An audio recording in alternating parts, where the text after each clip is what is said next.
Good afternoon, everyone. We want to provide an update on two important matters that we're been dealing with. First, we're going to give an update on our preparation for some snow that's expected to come into our city later this evening, and then also give our weekly update on activity that's been happening in and around the UPS plane crash site. First, we're going to start with weather. Beyond it being incredibly cold outside and there being a little bit of precipitation right now, we are preparing to have anywhere the forecast range between 1 and 4 inches are projected to fall overnight in Louisville between 7 p.m. and 7 a.m. tomorrow morning. There also may be another system that follows that on Saturday where the projections currently range between 1 and 3 inches of snow. In preparation for this, our crews actually began work last night at 7:30 last night, worked through the evening, brining streets across the county. We still are brining streets right now. We currently have 19 trucks that are out brining the streets all across Louisville on our snow routes. And this evening, our snow team will transition to salting the roads once the precipitation begins or as appropriate. And of course, if necessary, we will begin plowing as well. We have snow team members that are coming in this evening that'll be working round the clock, and we also have snow team members that will be prepared to work this weekend if necessary, depending on what happens with the snowfall. As always, you can track what's going on our snow map at louisvilleky.gov/snow. And also, as snow comes into the system, if you have questions or to report roadways that you think are hazardous, call us at 311 to provide reports. That's incredibly helpful to us and our snow team as they're working. And also, as you see trucks out on the roadway right now this afternoon or through the evening, please give them plenty of space to work. Whether they're plowing, whether they're brining or salting, give them a safe distance and be incredibly slow and careful as you all may be driving around town this evening. I want to thank Wes and Bill and Nate and everyone from our snow team. They're here. Really appreciate what the entire team has been doing. We've been getting quite a bit of precipitation here over the past couple weeks. And finally, if people want to stay up to date on the latest, another reminder to sign up for Lens Alert, 67283. You can text 67283 and sign up for emergency notifications that come directly from the city in the case of crises or severe weather events. We'll take questions after we go through both topics today, but that is the update on the snow. We are definitely prepared for that, and we'll see what comes our way, but we're going to be prepared for either whatever happens. The other topic we want to give an update on today is, we're now more than a month out from the tragic crash of UPS flight number 2976. And since day one, our first responders have been at the site to tackle initially the response and then the remediation and recovery effort at the crash site. It's been an incredibly difficult time for our community, for the families who lost loved ones. But one bright spot since the tragedy is the feedback that we've received and continue to receive on the work of our amazing first responder, cleanup, and remediation teams. I want to read a brief note that I received the other day from one of the contractors, a national contractor who's working on the site, because I think it says a lot about the teams that we should all be proud are working on our behalf here in Louisville. And so I read, quote, "I've been in this industry for more than 30 years, and my counterpart and I have managed some of the most significant incidents in our nation's history, including 9/11, the East Palestine train derailment, the Southern California wildfires, Hurricane Katrina, and the BP response, as well as countless chemical plant disasters, marine casualties, and other events. In all of that experience, I can honestly say I have never worked alongside a more capable, collaborative, and selfless group of professionals than those here in Louisville. It truly sets this city apart and deserves recognition." He goes on to say, "With over 3 decades in this field, I can confidently say this response would not be nearly as effective without this team. In just over a month, we have accomplished more to restore this community than many cities would achieve in 3 months. Simply put, your team is exceptional, and it has been a true privilege to work alongside them, and it has been our honor to serve the Louisville community in this time of need. I think that's very appropriate recognition for the wider range of first responders that have been working and continue to work at the crash site, around the crash site, to get our community back to where it was and to deal with all of the impacts from this tragedy. And today I'm joined by several of those leaders from Emergency Services and MSD to provide some additional updates on the remediation efforts. They acted quickly, including MSD, which got to work right away and prevented 30,000 gallons of oil from getting into the waterways. And they've stayed on the site and worked diligently to remediate the entire area. And I want our community to know that environmental cleanup remains active, and there are strict rules and guidelines being followed, including the Resource Conservation and Recovery Act. This includes things like oil, debris, soils, and water that are being transported, getting ready to be transported off-site for their ultimate disposal. And that transportation and the disposal of the oil, of the debris, of the soils, of the water, will all be according to these guidelines and environmental regulations. So to provide an update on the work at the site right now, I'd like to first welcome Jody Myman, who also in that long email of which I just read some excerpts, was singled out as one of the great leaders helping our community following the site and so many other things as well. Jody? You can. Okay. Thank you, Mayor. And those same sentiments come from the city as far as the contractors that have come in from both locally as well as from around the country to help us out. The collaboration and the transparency has been really good. So just a quick update from the site. I've mentioned every week since the beginning that we've got 3 phases. Phase 1 has been opened to the general public. Now it's Don Hudson, grade lane to Don Hudson and south to the outer loop. Businesses for the most part as usual or as usual as it can be. We've also got phase 2. It's all the other businesses on grade lane that's within our secured site. We've got businesses and employees that are coming and going and working throughout that.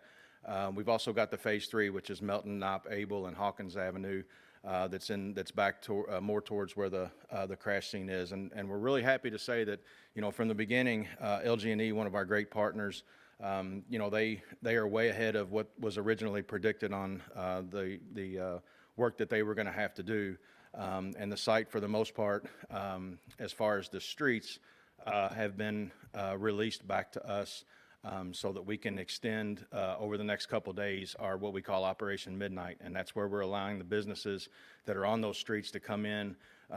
Right now they can come in from 11 p.m. till 7 a.m., and those are the hours that we don't have any or a lot of other contractors on site that are performing the cleanup.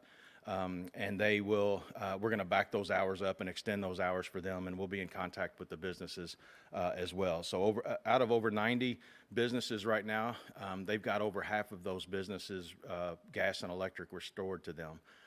If you are a business in the area and you've not been contacted by LG&E, we don't think that's the case, but if by some chance you haven't, we encourage you to call 502-589-1444. That's 502-589-1444 to meet LG&E on site to get your electric and/or gas restored to your business.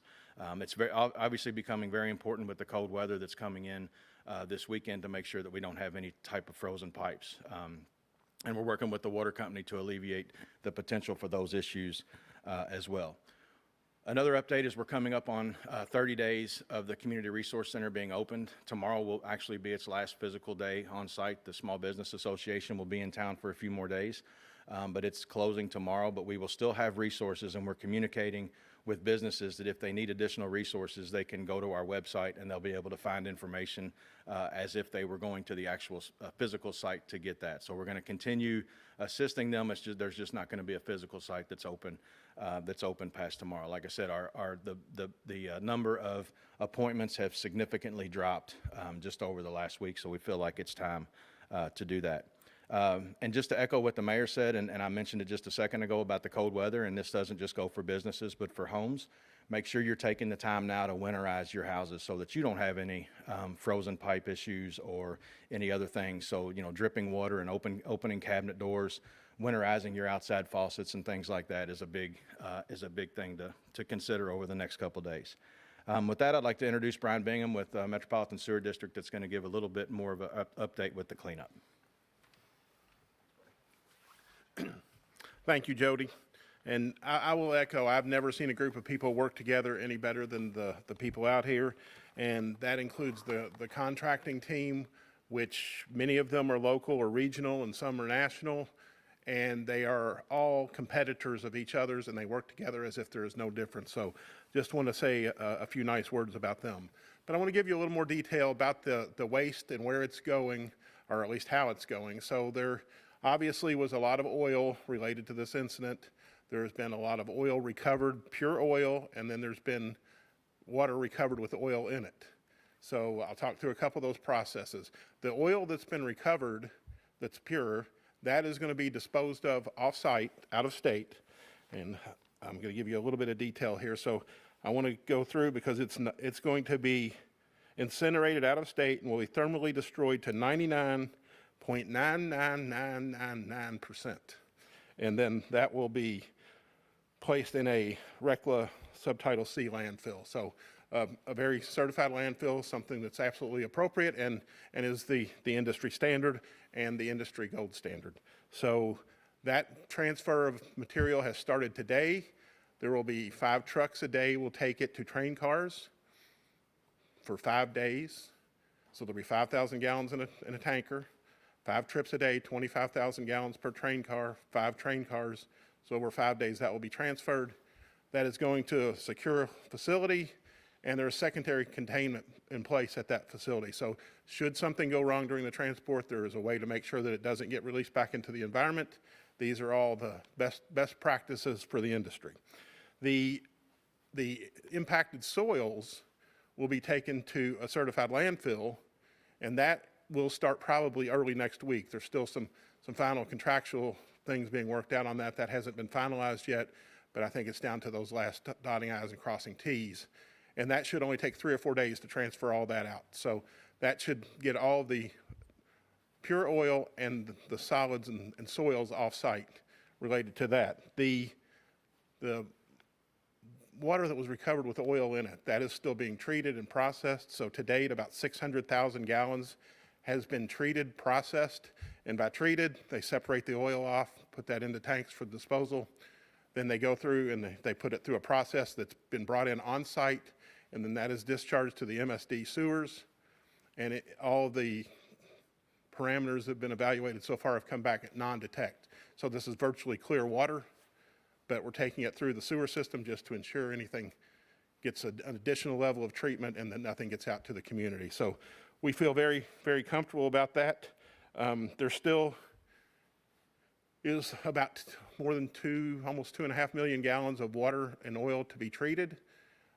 We can treat, the system can treat 100 to 200,000 gallons a day. Just depends on how each tank's a little bit different. Some of them are more concentrated, some of them are a little less. So it depends on how fast it can go through there. That's all being worked through. There is still one issue that's being worked out, and we don't have the final plan for it yet. That is, we being MSD have a large detention basin in the area, the Melco Basin. That's a 55-acre site. There is water in it.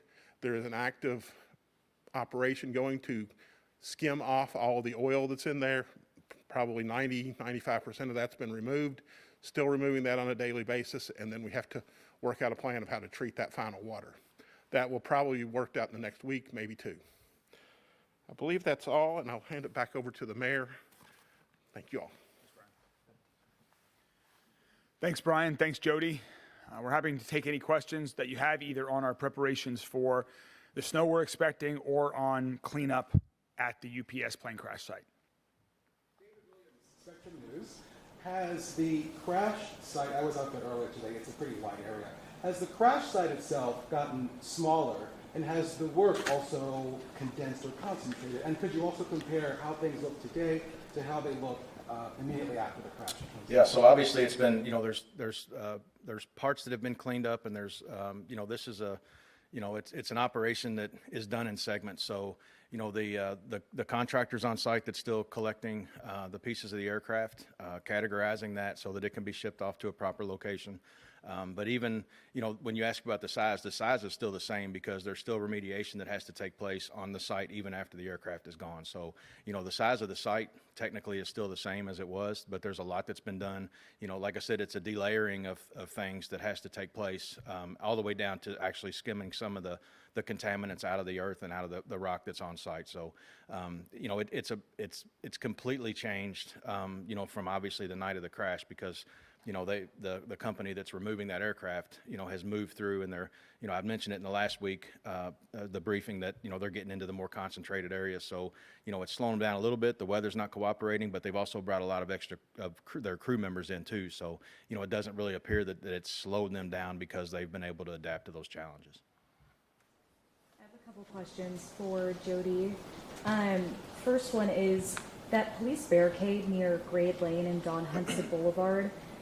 When was that pushed back? I mean, now it's virtually right there by Grade A Auto Parts. Mm-hmm. Yeah, so that was phase one. We moved that back, I'm going to say it was a couple weeks ago when we were able to open that up to the general public and make it a local access only. So it's been in place there, and the businesses have to provide us names of not only their employees, but any contractors that are coming in or any deliveries that are being made to, and they have to be, you know, accounted for once they enter that site and then escorted to the different facilities or the different locations once they're in that site. And at this point in the cleanup, why isn't anyone allowed in to tour the crash site? It's just, to be honest with you, that's not on our priority list. It's just, you know, we need to keep this site secure because there's still evidence out there. You know, there's still a lot of utility work. You just heard from Brian. There's moving trucks all over the place. There's people that are standing in the road. It's not a tour site right now. It's still an active cleanup operation that's very, very busy every single day. Given that it is very much an active site, as I said, I was up early today. My question is, how come some businesses that seem to be on the periphery of the intense location are not being allowed to go back? For example, Grade A, they're right next to the police checkpoint. I think on the outermost edge of that area, they're still closed. So how come businesses like them or others that aren't as close to the actual site itself are not yet open? So they're, you know, and some of the businesses are not choosing to open even in that operation midnight. But to my knowledge, Grade A's got a location off-site that's opened up that they're working from. So, you know, they were on site, you know, taking a look at some of their locations as well. But, you know, if you think about the actual crash site, it went through Grade A. So, you know, there's some limited area that they're not even able to access. But we've given them access to several locations in that area, and they've taken advantage of that. Jody, do you have an idea of when Phase 2 and Phase 3 will reopen? Is there an update on that? So Phase 2, like I said, Phase 2 is open. It's limited to the businesses and employees only. I don't really have a time frame because that's the main thoroughfare for all the work that's being done, Grade Lane. Obviously, that's the next thing that we want to get, you know, we want to get opened up. But I mean, it goes all the way back to, you know, repaving the street. The streets are going to have to be repaved. So all the way down to the cosmetic things like that has to still take place. So, you know, I don't have a time frame, but I will tell you that we're a lot more ahead of schedule than we were originally, you know, discussing as a unified command at the very beginning of this.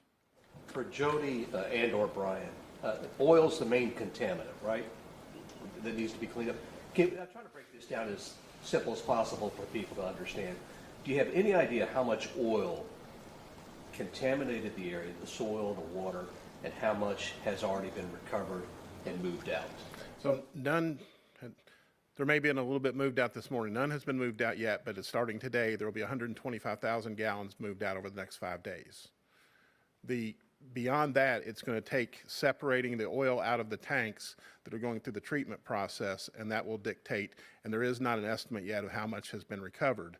I can tell you, not from pure science, but from what I've seen, I would say 98% of the oil has been recovered that hit the ground. There are still some pockets, there are still some issues that we're working through, but they're very small pockets.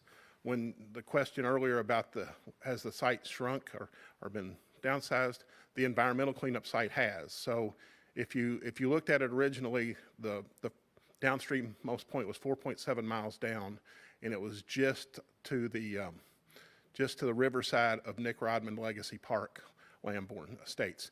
That site, I think there may still be one boom in there, but that site hasn't collected anything in days, so we've deactivated that site. The next site upstream was at New Cut at Outer Loop on Northern Ditch. That one's been deactivated because we stopped getting any product to that location.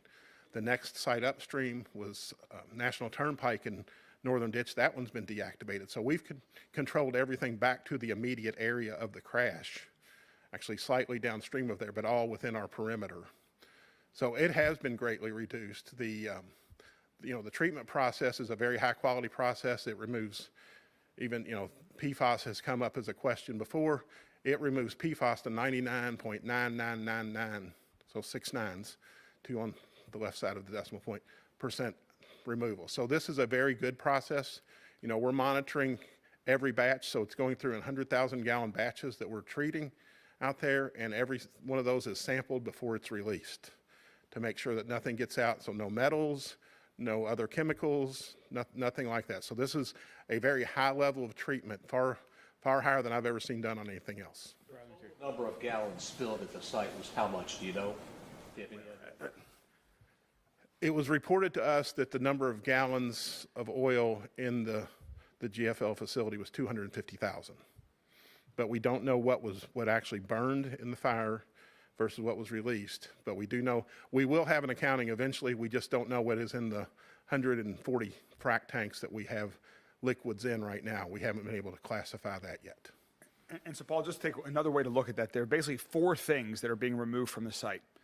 There's the debris from the aircraft, and that, as Jody mentioned, we have a contractor who is cataloging and collecting all of the debris and taking that off-site.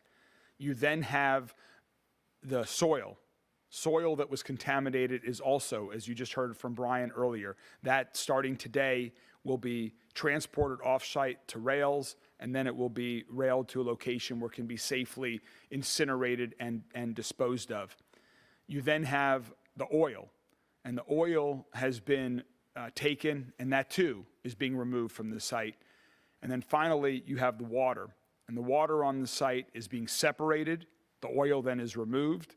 The remaining water is treated once, and then that water is put into the sewer system, and then it gets the traditional treatment again by MSD. So those are sort of the 4 categories of things that have been removed from the site as part of this overall cleanup effort. The categories that you just mentioned are the continuing process until it's all cleaned up, right?